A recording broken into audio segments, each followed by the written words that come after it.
มื้อนี้มาอัปเดตสโนว์ให้เบิ่งเด้อสโนว์จะเป็นตกหลายเอาแล้วว่าเมื่อคืนนี่นะตื่นมานี่ข่าวจะเบิดเต็มเบิดตกเทศตกบามือตกได้สโนว์ก็ได้ทั้งสโนว์ก็หลายปีนี่นะหนาวก็หนาวเบิ่งแหนมไปใส่กะข่าวเมิด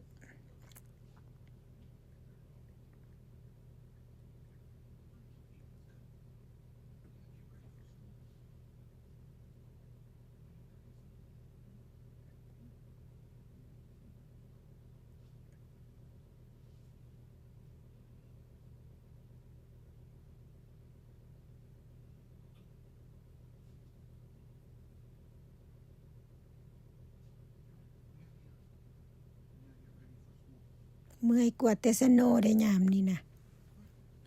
เอาตัดภาพมาทางหลังบ้านก็เต็มอยู่หลังบ้านก็ได้พุ่นข่าวแต่ก็งามอยู่ได้ล่ะแหนมเบิ่งนะมันข้างน้ำต้นคริสต์มาสนะงามอยู่หลังบ้านนี้ก็ออกไปบ่ได้แล้วยามนี้นะ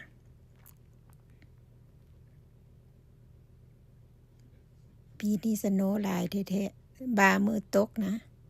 หนาวก็หนาวเมื่อยกว่าสโนว์ละเดียวนี้นะ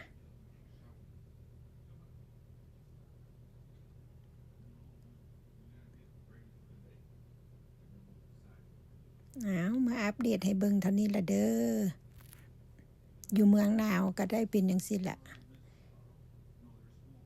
ไปใจกับบ่ได้ยามนี้นะมันมีสโนว์